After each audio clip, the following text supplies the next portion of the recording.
Like every hero, he had obstacles to overcome.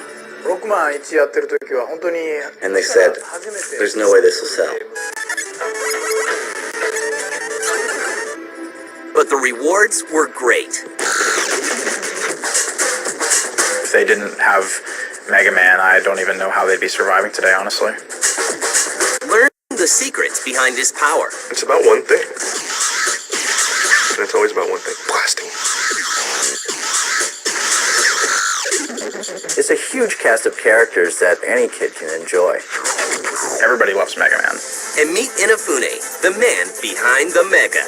I had no idea my luck would go this well, that this character would be this great and last this long. So yes, it was a huge surprise for me.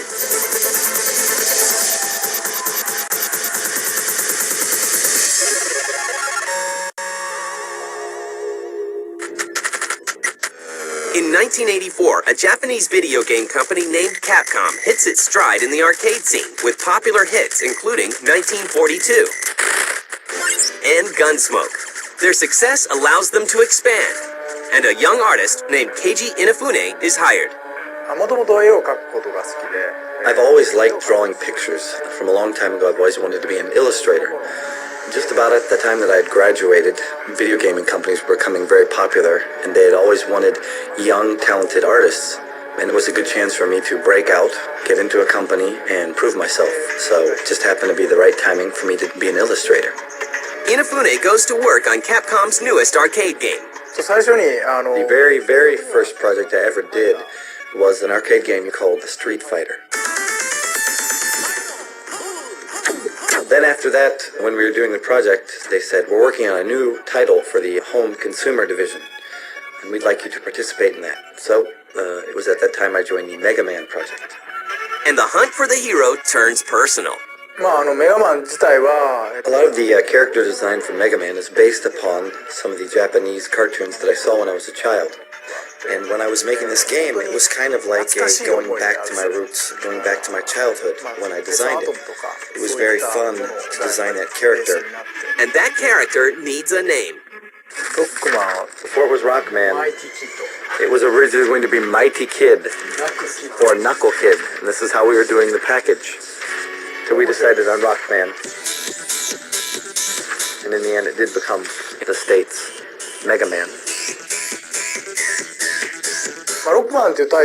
Actually, it's not a rock like a stone or a pebble. That was not where the name Rockman comes from. It comes from rock and roll. There's also another character named Roll. When I first designed the character, I had rock and roll in mind. That was the back image I was going off of when I designed a lot of the artwork. For me, Rockman, or Mega Man, has always been a game that's been designed with music in mind. Music's always been a very important part of the series. And just like Mega Man, even his creators show weakness. This is Mega Man 1, all the original bosses that I drew with my own two hands. When I look at it now, I think, man, I really wasn't that good, was I? If one of my character designers that work underneath me now were to bring something like that to me, I'd probably take one look and say, no way, this sucks, try again. With the characters and story in place, it's time to rock and roll.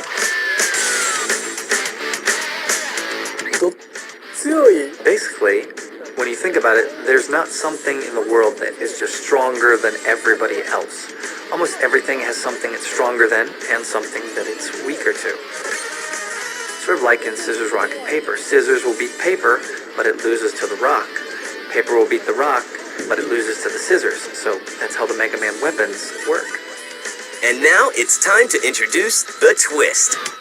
Well, the whole idea behind Mega Man was you defeat one boss, and then you go to the next boss by using the weapon you just gained. They also give players a new kind of freedom. The original Mega Man game was interesting because it was one of the first games that allowed you to choose what level you played first. It was a linear platform game like a lot of other platform games, but you had a lot of freedom up front to choose the path that you wanted to take through the game. With Mega Man, they were giving the player something to look forward to, an element of strategy, which most games back then really didn't have. Once the game is finished, Inafune has to face his own bosses. After we got the game done, we took it over to sales. And we said, look, we got the game done, this is what it's like. And they said, there's no way this will sell. So I was really disappointed, of course. I was like, well, I tried my best, my hardest, really worked hard at it, and it didn't work out. Capcom decides to release the game in Japan in a limited amount. Surprising everyone, the game catches on in Japan. Capcom decides to bring the little robot to America. Before they cross cultures, they make a few changes. And like they say, it's what's on the inside that really counts. It had some of the worst box art in the history of video games. It doesn't look anything near the Mega Man that we see today. The box art for the first Mega Man game in the US was done very quickly. The president of Capcom US said to his marketing guy, we need a cover done tomorrow. And he went out and got a friend of his to do it in like 6 hours. And that's the reason why it turned out so bad. They had some 45-year-old guy with a strange-looking weapon. Despite the cover, word begins to spread. And sales of Mega Man begin to gain momentum. The first Mega Man was indeed a sleeper hit. Word of mouth really caught on with the Mega Man. The Mega Man team begins to work on the sequel, but this time with a little extra help. Character Bushu. This was an illustration used in a poster which said, we are waiting for everyone's ideas for new enemies. There was a contest in Nintendo Power where kids could create robot monsters for the game. From 2, we had children participating in the R&D of the game. So you really have a game kind of created by children for children. You have that child touch, actually. When the sequel arrives in America in 1989, there's already a captive audience ready to face the evil Dr. Wily. If I were to have to throw out one single Mega Man title that I really liked, I guess it would be Mega Man 2. It was probably the one game where I really felt that I had put in 100% of everything that I was aiming for. Out of all the games I've made, one of the best ones. I really liked it. Capcom, realizing the potential of the game, throws their weight behind the series. When we made the first Mega Man, you're always limited by memory, how much space you have on the cartridges, and we had tons of characters that we had created that we all wanted to fit in the first game that we couldn't. So all the characters that were left over, we decided to put in number 2. A lot of the characters became a lot more bright and colorful. The sprites were a lot prettier in the second one. We were able to do a lot of things that we couldn't do in the first one. The game is popular, selling more copies than the original and ensuring that the Blue Bomber will return. Mega Man and Street Fighter came out around the same time, are responsible for, Capcom. They branded Capcom. They made them a company to be reckoned with. People didn't really know Capcom as a brand until, Mega Man came shooting in. With the success of 2 Mega Man games, Capcom rushes to release number 3. When Mega Man 1 and 2 and 3 hit, it was huge. I mean, they kept coming out in progression. Like, it was, one after the other after the other. Capcom didn't waste any time.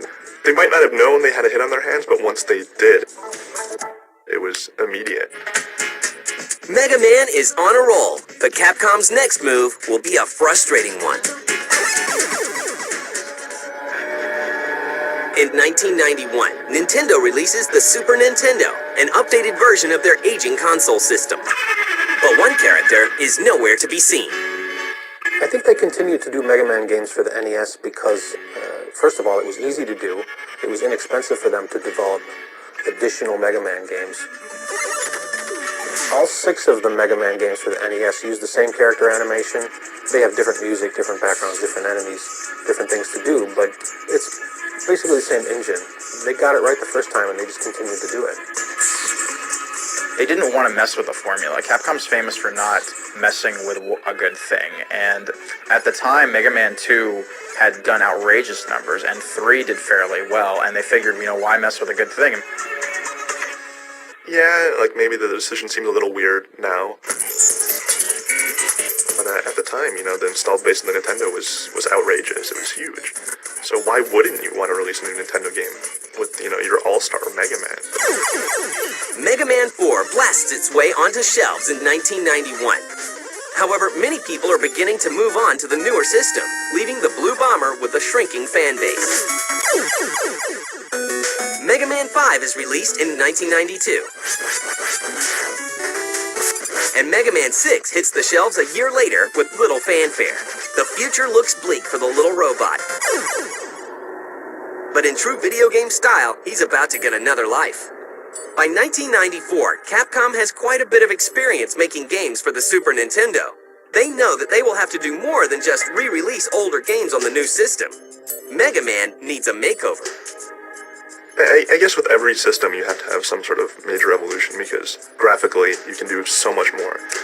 And the cool thing about Mega Man is he didn't go into 3D because you couldn't really quite yet. So instead what Capcom did was just give him a makeover and make him Mega Man X. Using elements of the original series, Capcom's designers add new moves.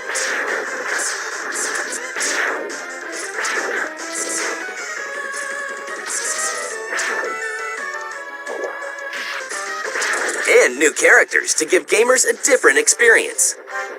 Yeah, the Mega Man X series was very different from the originals. It still had the same type of gameplay. The character was similar, but it took place in a different time frame. The Mega Man X games are harder. I tend to not like the Mega Man X series, mainly because it's really hard. I feel like breaking my controller when I play them. They're much more serious in tone. The boss characters in the original Mega Man games are a little more comical and lighthearted and more colorful. The Mega Man X characters are hard and metallic, and some of those games are brutally difficult. Yet the game finds its fans. So it was this really cool techno quality to Mega Man. It was really neat. Like, all the bosses were a lot more extravagant. All the sprites were a lot more colorful. Instead of the basic Flame Man, you had, like, mantises and peacocks and all these really extravagant creatures and bosses that you really didn't expect in the Mega Man universe. But when they make a flamingo robotic, it's cool for some reason. Dr. Wily knew what he was doing. Mega Man X arrives in stores in 1994. And Mega Man fans take notice. Mega Man's popularity is on the rise, and Capcom releases two games only a few months apart, Mega Man X2 and Mega Man 7.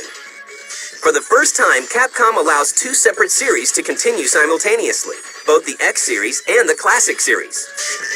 It got to a point where there was just a new Mega Man game coming out practically every year. I don't know if everybody was on top of that and was just continuing to buy all the Mega Man games, but the fact that there was a steady stream of games with that character in it, really guaranteed that he would continue to be successful even when the newer systems started to come out. Mega Man X3 arrives in stores less than a year later, but once again, the video game landscape is changing, and Mega Man will soon find himself homeless. By 1997, Nintendo has retired their Super Nintendo, and Sony's PlayStation is sending shockwaves through the industry. Capcom moves ahead. To mark the 10th anniversary of the Blue Bomber, they decide to release Mega Man 8, an update for the Classic series, for the Sega Saturn. Fearing the competition, Sony also agrees to release the game. But they have a condition. And Sony insisted that the PlayStation version of Mega Man 8 have something different, special, additional, that the Saturn version didn't have. They ended up including a commemorative booklet that showed all the different boss characters from various Mega Man games, just so that Sony could say, hey, the PlayStation version's got something the Saturn version doesn't have. Mega Man finally arrives on Sony's new console, but his next jump will be an unexpected one.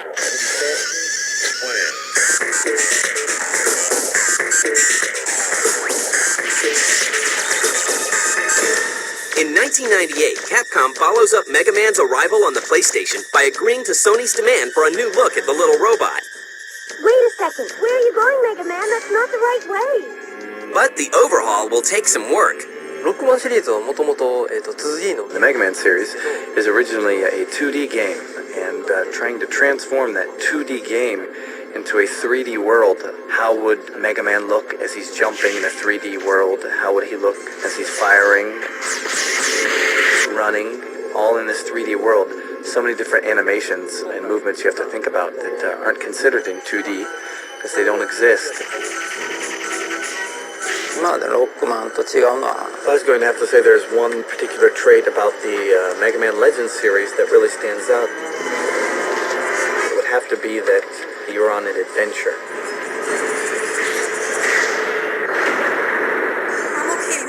Everything's all right here. 仲がいいんだけど、 Trying to put Rockman in this new 3D world and have him interact with everything in a believable fashion and still have all the fans think, yes, that is in fact the Mega Man that I'm used to playing as. Trying to keep that image was very difficult. 動き回って楽しい。 It's a game that utilizes 3D, a really free world where you can go and do anything you really want to. It's not very linear. And with this adventurous world inside the Mega Man Legends series, we figured that there's a lot of different kinds of action, not just destroying an enemy or defeating an enemy.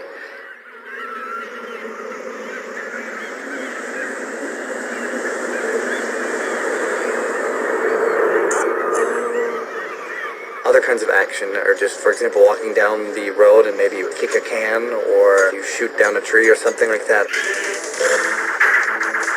So that alone gave it a lot of freedom and made it a lot more of a huge whole new world and adventure. I think that's what really makes the Legends series stand out. Mega Man Legends is definitely, I would say, it's the most underrated Mega Man game. I mean, it took Mega Man kicking and screaming into 3D gaming. Unfortunately, many don't agree. The graphics were not state of the art, but they were decent at the time, and still Mega Man fans picked up on. It didn't sell as well as the 2D games, but it was something that at least made Sony happy that it was 3D on their platform. Boy, that new engine sure is something. Completely different from the old one. Following the leap into the third dimension, Capcom begins to look for other video game genres for their star to explore. First, Capcom sets their sights on the popular world of strategy gaming with the Mega Man Battle Network series. Actually, there was two things that were kind of problematic about Battle Network number 1. First of all, there was never a game of its type before. There was no pattern to follow, no rough idea to go upon. If there was any type game, it was never really successful. They all failed. So to blend an action game, along with the kind of fun you get from the Pokemon game, to blend those two elements together, just the right amount of balance to make the game fun, yet new and fresh, that was very difficult. The combat system in the Mega Man Battle Network games is very different from what you see in a traditional Mega Man game. It's really an interesting variation from the type of gameplay that Mega Man is known for. But Capcom returns to the classic Mega Man style with the release of Mega Man Zero. Going back to that style of gameplay, it's a lot easier to understand what you have to do when you go into a game like that cold and you just pick up the controller for the first time. You run to the right and you beat guys up. You shoot, you jump on platforms. People are comfortable with that.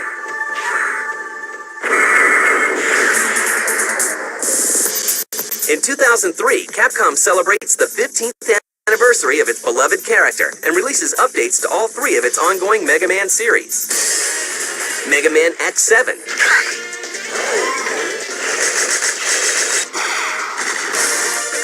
Mega Man Network Transmission, and Mega Man Zero 2. After 15 years as one of the most revered game characters, he shows no signs of slowing. But Mega Man is Capcom's biggest selling game series of all time. Master Mega Man is a very appealing character. He's got just the right amount of zip and power. There are so many different Mega Mans that you're always going to find one that appeals to you. Mega Man's still around today is because he's one of the staples of gaming history. They're gonna keep making them damn things until he dies. I don't know. He is what they live on still. There are so many games and so many fans of Mega Man that he's never going to die. I'm sure they're gonna continue to do a lot more and a lot better Mega Man games. He's here to stay.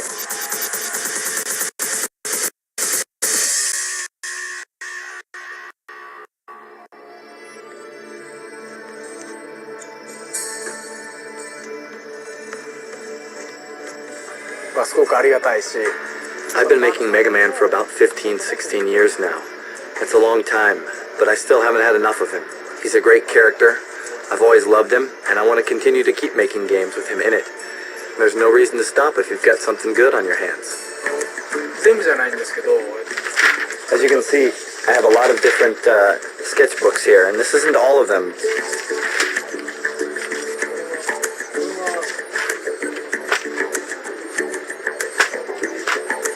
There's a lot of enemy characters that have gone unused, but the ideas do keep coming. So many books, so little time.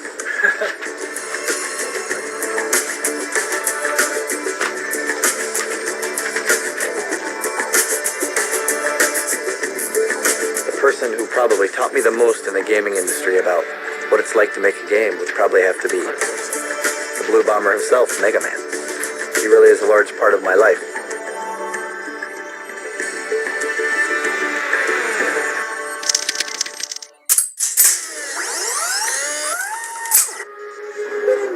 Put down the controller for just a couple minutes. G4, the only TV network dedicated to video games, delivers breaking news, Welcome to Pulse, your weekly look into the world of interactive entertainment. fresh reviews, The characters are kind of nifty. cheats, Strategy, secrets, and cheats for your favorite video games. and players. I am the player. G4, TV for gamers. If you don't get G4, call your cable operator or satellite provider.